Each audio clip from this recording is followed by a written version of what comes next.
बाबासाहेब आंबेडकरांना देशात म्हणावा तितका मान दिला जात नाही, अशी खंत राष्ट्रवादी काँग्रेस नेते आमदार डॉक्टर जितेंद्र आव्हाड यांनी व्यक्त केली आहे.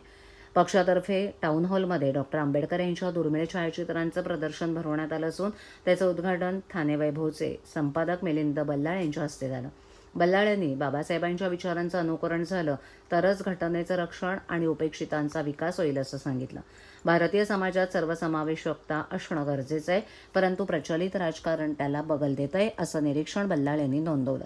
समाज आत्मविश्वास गमावून बसल्याचं अनेकदा जाणवतं, कारण तो बाबासाहेबांच्या शिका संघटित व्हा आणि संघर्ष करा या मंत्रापासून भरकटलाय, असंही बल्लाळ यांनी स्पष्ट केलं.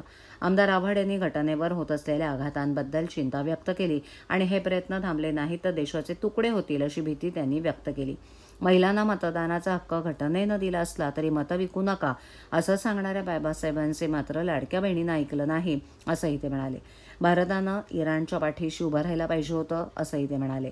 सरकार विविध संस्थांच्या माध्यमातून मूलभूत हक्कांची पायमल्ली करत असून त्याविरुद्ध आवाज उठवणाऱ्यांविरुद्ध कारवाईचा बडगा उगारला जातो, अशी टीका आव्हाड यांनी केली. शहर अध्यक्ष मनोज प्रधान यांनी पाहुण्यांचं स्वागत केलं. विजय कदम यांनी आभार मानले. छायाचित्र प्रदर्शन हे उद्या संध्याकाळपर्यंत खुलं राहणार आहे.